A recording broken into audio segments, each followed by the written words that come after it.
আমার নিয়ামতকে তোমাদের প্রতি সুসম্পন্ন করে দিয়েছি।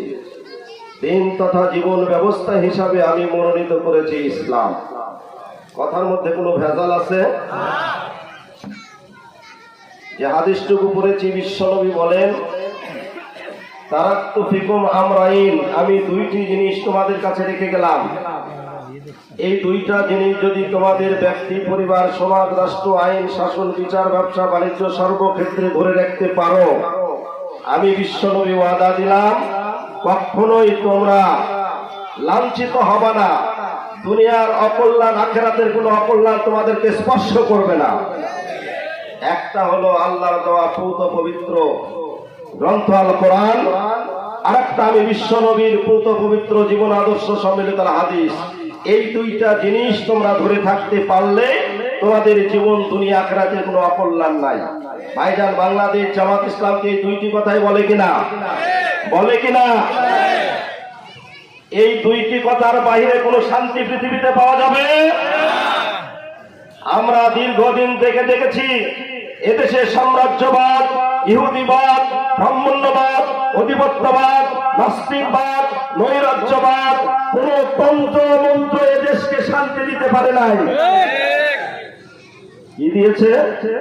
শোষণ, নিপীড়ন, নির্যাতন আর সুদ, ঘুষ, মদ, জুয়া, জেনা, ব্যভিচারী ছাড়া কোন শান্তি দিতে পারে নাই।